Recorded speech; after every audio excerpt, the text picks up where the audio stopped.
sinasabing ito nagkakaroon ng masamang epekto sa katawan ng tao. 10 taon na ho ito Ang problema ko kasi, Sir Neil, kagaya ng sinabi ni Doktora po, at pagpawanin niya na po, Doktora, na sinabi niyo po na hindi niyo po alam kung ano yung laman ng chemical ng aming e-cigarette.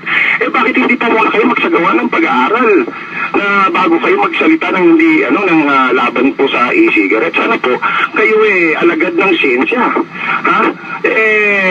Karapat-dapat lang po na ang bawat konklusyon ay base sa sariling eksperimento at pagsasaliksik. Meron na nga nalaman na nga. Hindi kami sa ibang bansa. Ngayon po ang problema.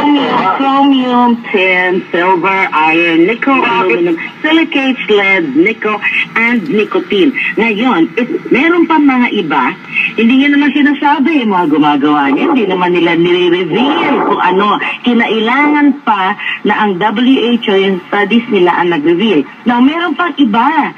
Hindi namin alam kasi baka itong mga ito, yung test na ginamit, hindi alam mo naman na depende kung ano yung test na ginamit para malaman yung resulta. Naku, napakaraming pinaglalagay nyo dyan, hindi nyo naman sinasabi sa amin, diba? Makinig po kayo, isipin nyo sa sigarilyo. Hello, sa sigarilyo po, there are 599 chemicals na pinaglalagay doon. Ang nakikita pa lang ng siyensya ngayon, ito mga sinabi ko sa inyo. Ang gusto namin, ba't hindi nyo na lang sabihin sa amin sa simula pa lang, kung wala kayong itinatago, sabihin nyo na lang sa amin lahat ng pinaglalagay nyo dyan. Pwede naman po ma'am na mag-usap tayo mag-sit down po tayo sa tungkol dyan sa sinasabi nyo po willing naman po kami makipag-usap sa inyo pero ang ginawa nyo po kasi binanatan nyo kami ng binanata sa media. Wala naman pong problema ma'am, kung gusto nyo mag-upuan tayo, pakita namin sa inyo kung ano yung mga pinag-ahalo namin. Kung gusto nyo magpunta tayo ng grocery, bibili namin lahat yung mga sangkap na nasa grocery at papakita namin sa inyo na doon lang nanggagaling sa mga grocery store ang hinahalo namin sangkap. We invite you and all the nicotine importers to come to a meeting to my office next week. Ayan. On Wednesday. Wednesday. Oo po. Sige po, kami po yan. Mas gusto po namin na mag-usap. Bring with you all your scientific test results. Lahat po wag po yun lang ilan, dahil yung pong ilan nakita na nga ng WHO, yung mga chromium, tin, silver, iron, nickel, aluminum, silicates, lead, at saka nickel. Plus of course yung nicotine. Isama niyo po lahat ng mga test results na ginawa sa inyong produkto. Kasi dapat po in good faith, as you were saying. Kami po, with the World Health Organization na kilala naman po ang WHO, miyembro po tayo niyan. Hindi naman po ang WHO mag-iimbento. May mga studies sila po na pinagbasehan ng kanilang statement. Kaya hindi naman ho dapat na sasabihin na basta na lang kayo binanatan. Kasi kung hindi naman po naglabas, baka sabihin may tinatago pong sikreto. Hello? Malaman po ang publiko agad-agad dahil po sila ang namimili.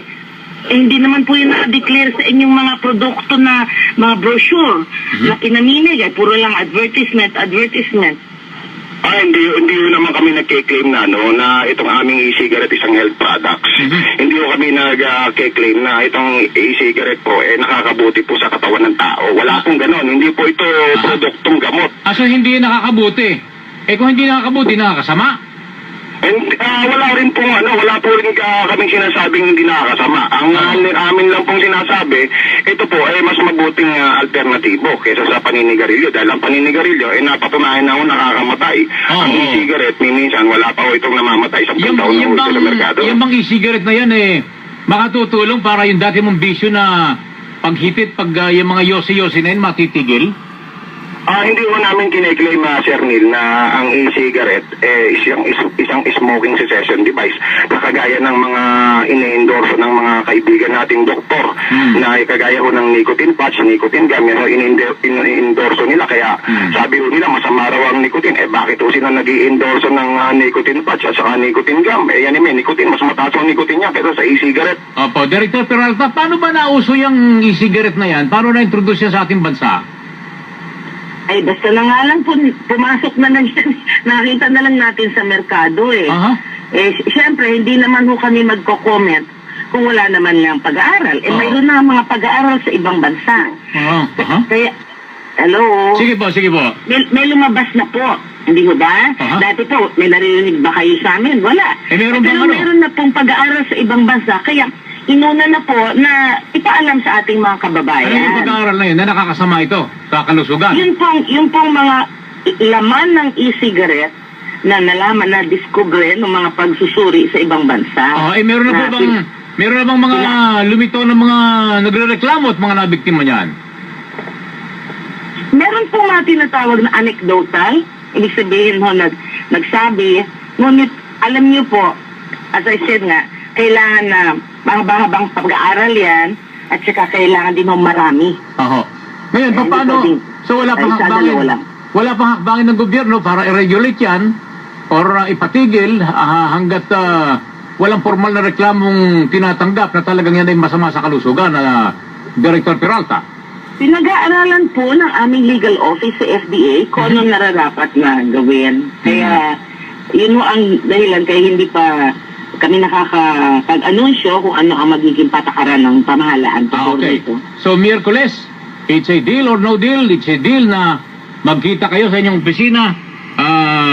Opo, alas Mr. 10 Gilbert? na umaga sa San Lazaro Compound. Sir Neil, kami po handa namang makipag-usap sa FDA. Bring with you. Inuuna ko na lang po sa inyo, Sir Neil, at sa mga nakikinig. Opo. Ng e-cigarette po ay hindi nabibilang sa produktong, ito po ay nabibilang ang e-cigarette po, inuulit ko, ito po ay nabibilang sa produktong tabako o tobacco products. Kaya dahil dito, hindi po kami sakop ng FDA or DOH sa ngayon. Kasi nga po, kung inyo pong matatandaan na noong 2009, pinalawig po ng RA 9711 ang kapangyarihan ng FDA at isinama ang produktong tabako sa jurisdiction nito. Dahil po nga ito ay pina-PRO ng tobacco companies at ang mismo pong direktor ng FDA na si Dr. Go ay nagpahayag sa media nang tinanong siya kung bakit nila pinabayaan na ang e-cigarette ay makapasok sa ating bansa. Ang sagot po ni Director Go, ang sabi niya ang e-cigarette ay nabibilang sa produktong tabako. Na kapag na-lift na po yung PRO, maaaring pumasok na rin ang e-cigarette sa kanilang jurisdiction. Alright, sige, at bring with you all the test and scientific results para in good faith daw kayo.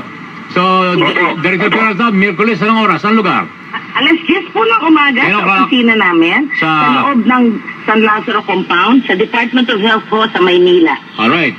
So, Copy Gilbert, maraming salamat po sa inyo. Opo, maraming salamat po, Sir Neil, at maraming salamat po. Director Peralta, maraming salamat po at magandang umaga. Magandang umaga rin po. Salamat.